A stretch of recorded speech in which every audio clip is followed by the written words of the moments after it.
Hello everyone, welcome back to my YouTube channel and Facebook page education hub BD. আজকে সরকারি চাকরিজীবীদের জন্য অনেক একটি গুরুত্বপূর্ণ এবং ব্রেকিং নিউজ নিয়ে চলে এসেছি। আপনি এখানে একটি ছবি দেখতে পাচ্ছেন, যেখানে বলা হয়েছে যমুনা টেলিভিশন থেকে আজকে একটি রিপোর্ট করা হয়েছে, যেখানে বলা হয়েছে জুলাই থেকে ধাপে ধাপে সরকারি বেতন বৃদ্ধির পরিকল্পনা করছে সরকার। এবং এর ভিতরে কি নিয়ে আলোচনা হয়েছে, সরকার কি চূড়ান্ত করে ফেলেছে, সচিব কমিটি কিভাবে কার্যক্রম আগাচ্ছে, সকল বিষয় থাকবে এই ভিডিওতে। তাই বলবো ভিডিওটি না টেনে শেষ পর্যন্ত দেখবেন। এই ভিডিওতে কোন কোন বিষয়গুলো আপনি জানতে পারবেন সেগুলো রয়েছে আপনার কম্পিউটার স্ক্রিনে। প্রথম ধাপে আপনি জানতে পারবেন নবম পে স্কেল বাস্তবায়নে যা চূড়ান্ত করা হয়েছে এ পর্যন্ত। দ্বিতীয় কোশ্চেনে থাকবে জাতীয় বেতন কমিশন প্রতিবেদনে সচিব কমিটি কি কি কাটছাট করলো সেগুলো থাকবে। তৃতীয় অংশে থাকবে নতুন পে স্কেলে পেনশনভোগীদের জন্য যা যা চূড়ান্ত করা হলো। এবং সর্বশেষ ভিডিও শেষ অংশে থাকবে 1 থেকে 20তম সরকারি চাকরিজীবীদের নতুন নবম পে স্কেলের চূড়ান্ত গ্রেড ভিত্তিক বেতন তালিকা। সেখানে আপনি কতটুকু বেতন পাবেন তার সকল খুঁটিনাটি বিষয় থাকবে শেষ অংশে। তাহলে আমরা এই চারটা গুরুত্বপূর্ণ কোশ্চেনের অ্যান্সার পেয়ে যাবো এই ভিডিওটি না টেনে একদম শেষ পর্যন্ত দেখবেন। আমি সকল কোশ্চেনের অ্যান্সার ধাপে ধাপে দিয়ে যাবো। তাহলে চলুন আমরা সময় নষ্ট না করে ভিডিওর মেন অংশে চলে যাই এবং জেনে নিই সর্বশেষ আপডেট সমূহ। আমরা ভিডিও মেন অংশে চলে এসেছি। প্রথম অংশে আমরা জানবো নবম পে স্কেল নিয়ে যা যা বিষয় এই পর্যন্ত চূড়ান্ত হয়ে গিয়েছে। দেখেন, বলা হয়েছে নবম পে স্কেলে 1 জুলাই 2026 থেকে কার্যকর ধরা হবে। অর্থাৎ এইটা নিয়ে কিন্তু আর কোনো দ্বিধাদ্বন্দ্ব নেই। সরকার থেকে স্পষ্ট জানানো হয়েছে, আমাদের প্রধানমন্ত্রী জানিয়েছেন, তারপরে আমাদের অর্থমন্ত্রীর মারফতে আমরা জানতে পেরেছি। তারপরে কিন্তু আজকে যমুনা টেলিভিশনের যে রিপোর্ট করা হয়েছে সেখানে স্পষ্ট বলা হয়েছে সরকারি চাকরিজীবীদের নবম পে স্কেল 2026 সালের জুলাই থেকে বাস্তবায়ন হচ্ছে। এর কোনো সংশয় থাকছে না। বলা হয়েছে নতুন সরকার পে স্কেল বাস্তবায়নের বিষয়ে নীতিগত সিদ্ধান্ত নিয়েছে। পে স্কেলের জন্য 2026-27 অর্থ বছরের বাজেটে 30 থেকে 35 হাজার কোটি টাকার বিশেষ বরাদ্দ রাখার পরিকল্পনা রয়েছে।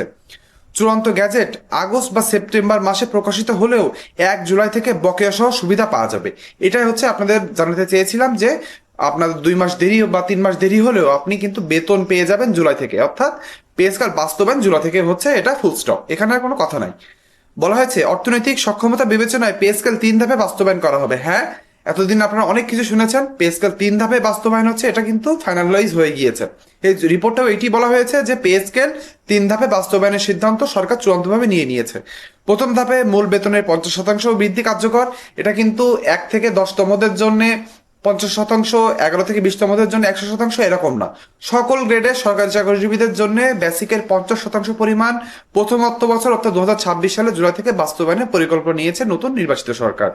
দ্বিতীয় ভাগে বাকি 50% মূল বেতন কার্যকর, যেটি হবে আপনার 2027 সালের জুলাইতে, এবং 2028 সালের জুলাইতে আপনি পেয়ে যাবেন বাড়ি ভাড়া, চিকিৎসা ভাতা সহ অন্যান্য যে সকল ভাতা এবং সুযোগ সুবিধা রয়েছে সেগুলো।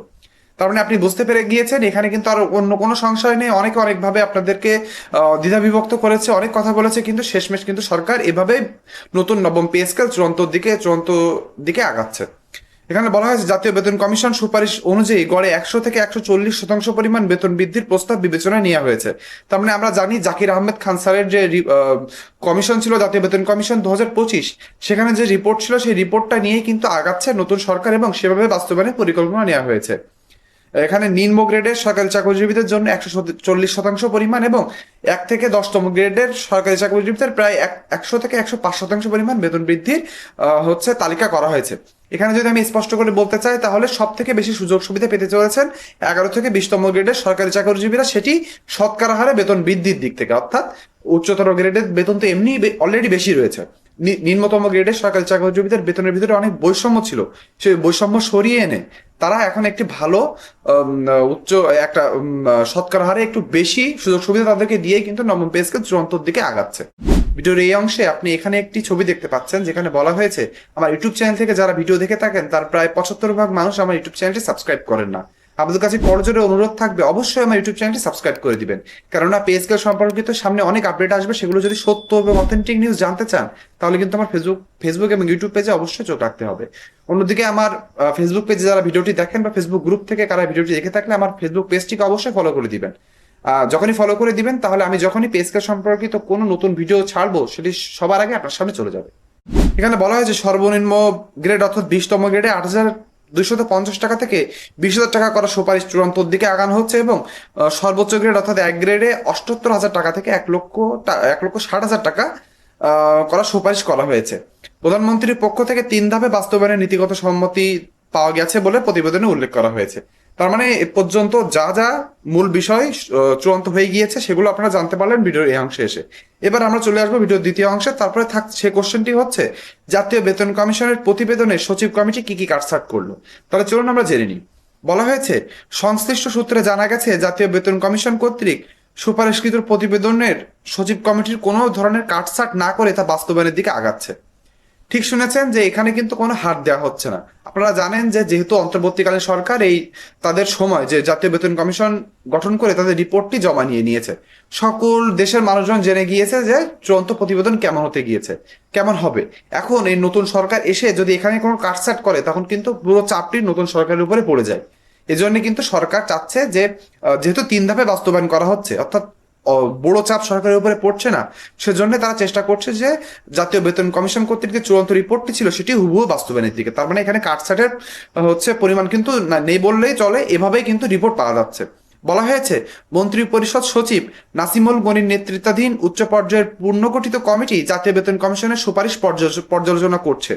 এখন পর্যন্ত পাওয়া তথ্য অনুযায়ী কমিশনের মূল সুপারিশে বেতন বা সুবিধা কমানোর কোনো সিদ্ধান্ত নেওয়া হয়নি। তার মানে এখনো পর্যন্ত কিন্তু কতটুকু ফাইনালাইজ করে তারা কমিয়ে আনবেন এমন কোনো সিদ্ধান্ত নেওয়া হয়নি। তারা হুবহু বাস্তবায়নের দিকেই কিন্তু আগাচ্ছে, যতটুকু আমরা রিপোর্ট পেয়েছি তার সাপেক্ষে। নতুন পে স্কেল বাস্তবায়নের জন্য 2026-27 অর্থ বছরে জাতীয় বাজেটের প্রয়োজনীয় অর্থ বরাদ্দ রাখার বিষয়ে সম্মতি দেওয়া হয়েছে। অর্থাৎ পরবর্তী বাজেট অর্থাৎ 2026 সালের 11 জুন আমাদের যে অর্থমন্ত্রী জনাব আমির খসরু মোহাম্মদ চৌধুরী রয়েছেন, তিনি কিন্তু জাতীয় সংসদ অধিবেশনে বাজেট তুলে ধরবেন। সেখানে কিন্তু আমরা জানতে পারবো সরকারি চাকরিজীবীদের পে স্কেল বাস্তবায়নের জন্য ঠিক কতটুকু টাকা বরাদ্দ রাখা হচ্ছে এবং সেখানে পে স্কেল বাস্তবায়ন কিভাবে এগিয়ে নিয়ে যাওয়ার সিদ্ধান্ত নেওয়া হয়েছে। এখানে আরো বলা হয়েছে, দেখেন, সরকারের লক্ষ্য হচ্ছে বাস্তবসম্মত আর্থিকভাবে টেকসই উপায়ে পে স্কেল বাস্তবায়ন করা। জাতীয় বেতন কমিশন, জুডিশিয়াল পে কমিশন ও সশস্ত্র বাহিনীর বেতন কমিটির প্রতিবেদন নিয়ে বিস্তারিত আলোচনা এখনো চলছে। অর্থনৈতিক চাপ মোকাবেলার জন্য ধাপে ধাপে বাস্তবায়নের পরিকল্পনা নেওয়া হলেও কমিশনের সুপারিশকৃত বেতন কাঠামো বাতিল বা কাটছাঁট করার তথ্য পাওয়া যায়নি।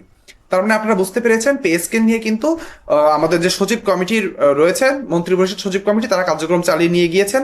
তাদের 1 থেকে 2টি আর মিটিং প্রয়োজন রয়েছে, যেহেতু এটি একটি অনেক কমপ্লেক্স প্রসেস। অনেক মন্ত্রণালয় থেকে এর অনুমোদনের প্রয়োজন আছে। সকল কিছু মিলিয়ে এখনো 2-3 মাস দেরি হতে পারে পে স্কেল বাস্তবায়নে, কিন্তু পে স্কেল জুলাই থেকে সুযোগ সুবিধা পাবেন, এখানে কোনো দ্বিমত থাকছে না। এবার আমরা ভিডিও তৃতীয় অংশে চলে এসেছি। আমরা এখন জেনে নিব যে নতুন পে স্কেলে পেনশনভোগীদের জন্য যা যা চূড়ান্ত করা হচ্ছে এবং সর্বশেষ আমরা কি জানতে পেরেছি। বলা হয়েছে, মাসে 20,000 টাকা কম পেনশনভোগীরা পেনশনের 100% পরিমাণ বৃদ্ধির একটি চূড়ান্ত দিকে আগাচ্ছে নতুন সরকার। 20 থেকে 40,000 টাকার ভিতরে যারা রয়েছেন তারা 75% পরিমাণ এবং 40,000 টাকার উপরে যারা রয়েছেন তাদেরকে 50,000 টাকার 55% পরিমাণ বৃদ্ধির একটি পরিকল্পনা নেওয়া হয়েছে। আর একটি বিষয় রয়েছে, এটা তো আমরা সকলে জানেন, বয়স ভিত্তিক নতুন চিকিৎসা ভাতার প্রস্তাবও করা হয়েছে। সে প্রস্তাবে কি রয়েছে একটু জেনে নিই। বলা হয়েছে, 75 বছরের বেশি পেনশনভোগীরা মাসে 10,000 টাকার চিকিৎসা ভাতা পেতে পারেন। 55 থেকে 74 বছর বয়সীদের জন্য 8,000 টাকা, 55-র কম বয়সী যারা রয়েছেন তাদেরকে 50,000 টাকা এবং 40 বছর বা তার কম যারা রয়েছেন তাদের 4,000 টাকার চিকিৎসা ভাতা করার একটি প্রস্তাবনা হাতে নিয়েছে সরকার। এখানে এখনো চূড়ান্ত কোনো রিপোর্ট জানা যায়নি, কিন্তু এভাবে কিন্তু সুপারিশ করা হয়েছে নতুন সরকার, জাতীয় বেতন কমিশন কর্তৃক। এই জাতীয় বেতন কমিশন কর্তৃক যদি কোনো সুযোগ সুবিধা কাটছাঁট না করা হয় তাহলে এই পরিমাণে আপনি চিকিৎসা ভাতা পেতে পারেন। এখন আমরা চলে আসব ভিডিও চতুর্থ অংশে, যেখানে আপনি জেনে নেবেন যে আপনার বেতন অর্থাৎ জাতীয় বেতন কমিশন কর্তৃক যে চূড়ান্ত রিপোর্টটি ছিল সেটি যদি হুবহু বাস্তবায়ন করা হয় তাহলে আপনার বেতন কেমন দাঁড়াচ্ছে। আমি নবম গ্রেড থেকে 20তম গ্রেড পর্যন্ত একটু পড়ে জানাবো, যেহেতু নবম গ্রেড থেকে 20তম গ্রেডেরই সরকারি চাকরিজীবীরা দেখা যায় এটি একটি কিন্তু আপনার এন্ট্রি পদ, অর্থাৎ এই এন্ট্রি পদের মাধ্যমে আপনি ঢুকতে পারবেন। আপনি যদি প্রমোশন পেয়ে বা আপনি যে কোনোভাবে আপনার প্রমোশনের মাধ্যমে যদি আপনি নবম গ্রেডের আগে চলে আসেন তাহলে এই ভিডিওটি পজ করে আপনি দেখে নিতে পারেন। আমি শুধু নবম গ্রেড থেকে 20তম গ্রেডের সরকারি চাকরিজীবীদের বেতন জাতীয় বেতন কমিশন কর্তৃক হুবহু বাস্তবায়ন হলে কেমন দাঁড়াতে পারে সেটি আপনাদেরকে জানিয়ে দিচ্ছি এক নজরে। দেখুন, এখানে বলা হয়েছে নবম গ্রেডের একজন সরকারি কর্মজীবী পাবেন সর্বসাকুল্যে বেতন 45,100 টাকা, 10ম গ্রেডে 32,000 টাকা, 11তম গ্রেডে 25,000 টাকা, 12তম গ্রেডে 24,300 টাকা, 13তম গ্রেডে 24,000 টাকা, 14তম গ্রেডে 23,500 টাকা, 15তম গ্রেডে 22,800 টাকা, 16তম গ্রেডে 21,900 টাকা, 17তম গ্রেডে 21,400 টাকা, 18তম গ্রেডে 21,000 টাকা, 19তম গ্রেডে 20,500 টাকা এবং 20তম গ্রেডে 20,000 টাকা। এভাবেই কিন্তু পে স্কেল বাস্তবায়ন, যদি কাটছাট কোনোভাবে কাটছাট না করা হয় তাহলে পে স্কেল বাস্তবায়ন এভাবে হতে চলেছে। আপনি যদি অন্য কোনো গ্রেডে হয়ে থাকেন বা আপনি বেতন কত কত থেকে কত পর্যন্ত যাবে সে যদি সকল কিছু জানতে চাইলে এই ভিডিওটি পজ করে আপনি দেখে নিতে পারেন। এটাই হলো আজকের সর্বশেষ আপডেট সমূহ। আমরা আশা করব নতুন সরকার পে স্কেল বাস্তবায়নের মহৎ পরিকল্পনা তারা হাতে নিয়েছেন। পে স্কেলের জাতীয় বেতন কমিশন কর্তৃক যে চূড়ান্ত রিপোর্টটি রয়েছে সেখানে কোনো কিছু বাদ না দিয়ে হুবহু বাস্তবায়নের দিকে যেন সরকার আগায়, এটা আমরা মনে করে নিব। পে স্কেল বাস্তবায়ন হোক, সরকারি চাকরিজীবীরা এই দীর্ঘ 11 বছর পর তাদের বৈষম্য দূর হোক, এটাই আমাদের দাবি থাকবে। পে স্কেলের এই ভিডিওটি না টেনে শেষ পর্যন্ত দেখার জন্য সকলকে ধন্যবাদ। এমন পে স্কেল সংক্রান্ত সকল আপডেট পেতে অবশ্যই আমার ইউটিউব চ্যানেল এবং ফেসবুক পেজটি সাবস্ক্রাইব এবং ফলো করে রাখবেন। আজকে ভিডিও এ পর্যন্তই। সকলে ভালো থাকবেন। ধন্যবাদ।